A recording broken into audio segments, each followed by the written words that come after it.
और बड़ी खबर, राजा रघुवंशी की हत्या के आरोप में मेघालय की जेल में बंद सोनम और उसके दोस्तों को फांसी देने की मांग हो रही है। इंदौर की एक संस्था ने मेघालय सरकार को 5000 पोस्ट कार्ड लिखकर आरोपियों को फांसी देने की मांग की है। मेघालय सरकार के मुख्यमंत्री कॉनराड संगमा को लिखे जा रहे पत्र और इस पत्र में मांग की जा रही है आरोपियों का फास्ट ट्रैक कोर्ट में मुकदमा चलाने और आरोपियों को फांसी देने की मांग की गई है।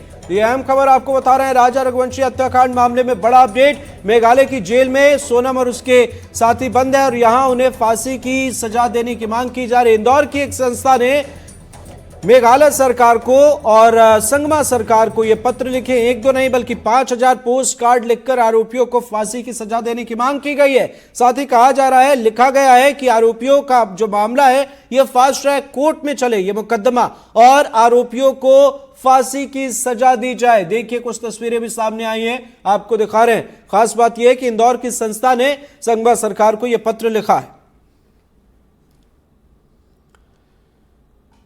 मध्य प्रदेश सरकार ने गौवंश संरक्षण के लिए कदम बढ़ाते हुए गौशालाओं के लिए 40 रुपए प्रति गौवंश कर दिया है। गौवंश संरक्षण और दुग्ध उत्पादन को बढ़ावा देने के लिए अनुदान की योजना भी चलाई जा रही है।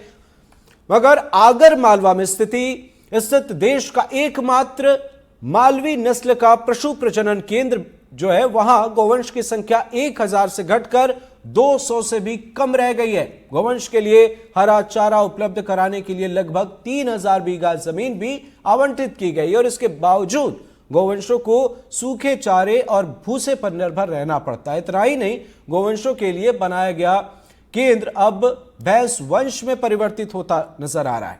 गौवंश के खाली शेड में भैंस बांधे जा रहे हैं। हमारे सहयोगी जफर मुल्तानी की एक रिपोर्ट आपको दिखाते हैं।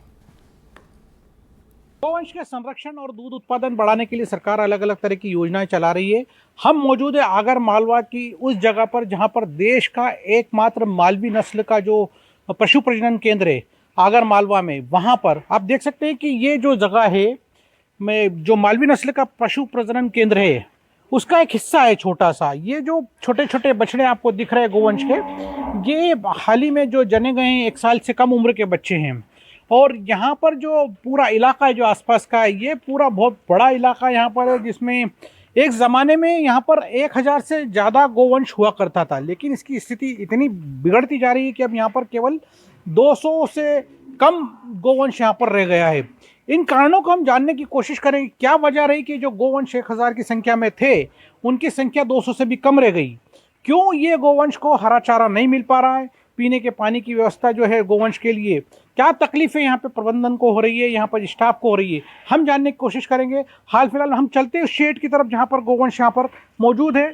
आप देखें यहाँ पर इस तरह से शेड्स बनाए गए हैं अलग अलग, और उसमें पशुओं को जो गौवंश है उनको बांधने की व्यवस्था है। उस शेड के अंदर हम चल के देखते हैं कि क्या स्थिति है, ऐसे कितने शेड है यहाँ पर, हम ये भी देखेंगे। बताया गया है कि करीब 7 शेड यहाँ पर है जिसमें गौवंश और भैंसवंश भी मौजूद है। अब देखें कि यहाँ पे काफ़ी सारी गौवंश यहाँ पर जो गाय हैं वो बंधी है मालवी नस्ल की। और मालवी नस्ल की जो गाय होती है उसकी खासियत ये होती है कि बड़ी खूबसूरत होती है। इनकी आँखें आप अगर देखें तो जैसे आँखों में काजल लगाया हुआ है, मेकअप किया हुआ है, इतनी खूबसूरती गौवंश में होती है जो मालवी नस्ल का होता है। इसी को बचाने के लिए सरकार ने यहाँ पर जो है 1956 में इस जो प्रजनन केंद्र की स्थापना की थी। और मकसद ये था कि मालवी नस्ल का जो गौवंश है उसको संरक्षित किया जाए, जो कम होता जा रहा है, जो ख़त्म होता जा रहा है। ये देखिए यहाँ पर जो गाय हैं, बहुत सारे मजदूर अपने काम कर रहे हैं, लेकिन जितनी भी गाय हैं उनके सामने एक नेम प्लेट लगा हुआ है। अब देखें इस पे गाय का नाम लिखा है बाकायदा उसमें नेम प्लेट पे, मतलब जिस नाम की गाय हैं वो उसके आगे लगी है। शायद उनको नाम से पुकारा जाता होगा या कुछ होता होगा। किस तरह का कनेक्शन इसका नेम प्लेट से हम जानने की कोशिश करेंगे। भैया यहाँ पे काम करने वाले, क्या नाम है दादा आपका? रमेश जी। हाँ। कितना साल हो गया आपको काम करते हैं? 90 में लगा था सर। 90 में? हाँ। मतलब 35 साल से ज्यादा हो गया आपको काम। तो आपका क्या कनेक्शन रहता है गायों से? किस तरह से आप बुलाते हैं लवारा को, इनका नाम से, गाय का नाम से बुलाते हैं। लवर आता है, दूध निकालते हैं 4:30 बजे।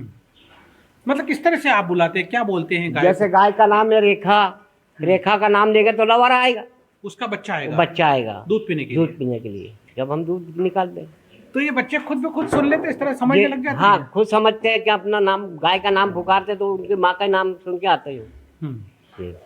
तो काफी सारी गायें तो हम देख रहे हैं, लेकिन कमजोर भी हो जाती हैं, बूढ़ी भी हो हाँ, जाती तो है। अब जब ज्यादा उम्र होती है कमजोर हो जाती है, तो इसके लिए कमजोर होती है वो। पंखा वगैरह भी लगाया, हाँ, कभी लगा चलता है हाँ, ये? चलता नहीं सर, हैं? चलता है। अभी हाल फिलहाल बंद क्यों है? ये बंद, लाइट अभी बंद, लाइट बंद कर रखी है। तो लाइट की समस्या बार बार होती रहती है? नहीं, लाइट तो रहती है, 24 घंटा रहती है। रहती है। हाँ, तो जिस तरह से जिस गोवंश को नाम से पुकारा जाता है, उसी का जो बछड़ा है या बच्चा है, दूध पीने के लिए इन गोवंश के पास आता है, दूध पीता है। और यहाँ पे जो लेबर है अपना हिसाब से काम करती रहती है। दादा, आपका क्या नाम है? मेरा नाम गोविंद है। गोविंद जी। कितने लेबर हैं यहाँ पर जो ये गोवंश की देखरेख के लिए काम करते हैं? 23। 23। जी जी। मैं किस तरह से काम को संपन्न करते हैं, थोड़ा सा बता दूं। क्या क्या काम होता है इन लोगों का? सर, गोबर डालना और को भूसा डालना, चारा डालना, हरा चारा डालना, सुदाना देना, तो साफ सफाई करना, क्लिनिक, ये काम रहता है सर। अच्छा जी। तो कभी कभी ये गोवंश जो बीमार भी होता होगा और उनको इलाज की भी ज़रूरत पड़ती होगी, स्वास्थ्य देखभाल की भी ज़रूरत पड़ती होगी, तो यहाँ पर जो स्वास्थ्य देखभाल करते हैं गोवंश का, आपका क्या नाम है? जी सर, पंकज। पंकज जी सर। पंकज, मतलब कभी कभी गाय बीमार भी हो जाती होगी, परेशान होती होगी, प्रजनन की बड़ी समस्या रहती होगी, तो उसको प्रजनन की स्थिति में क्या बाधाएं आती है? नहीं सर, बाधा नहीं। हमारे यहाँ 2 डॉक्टर हमेशा 24 घंटे उपलब्ध हैं। ट्रीटमेंट समय पे मिलता रहता है। कुछ बाजार से आवश्यक दवाई लानी पड़ती है तो साहब द्वारा बुलवा ली जाती है। ट्रीटमेंट सही साट होता है सर। अभी हमारे साहब ने 2 आए तो सिर में कैंसर हुआ था, हम दोनों का ट्रीटमेंट किया और दोनों स्वस्थ हैं पूरी तरह से। कभी कभी ऐसा होता होगा कि कोई ज़रूरत की दवाई है उस तात्कालिक समय पे उपलब्ध नहीं है, तो कोई नकारात्मक प्रभाव पड़ता होगा उनके स्वास्थ्य नहीं सर, हमारे जो साहब लोग हैं ना सर, वो अपने जेब से भले इमरजेंसी में कुछ लाना पड़ता है तो उपलब्ध करवा ही देते हैं। हाँ। आगर मालवा से कैमरा सहयोगी रोशन बैरागी के साथ जफर मुल्तानी, एडीटीवी।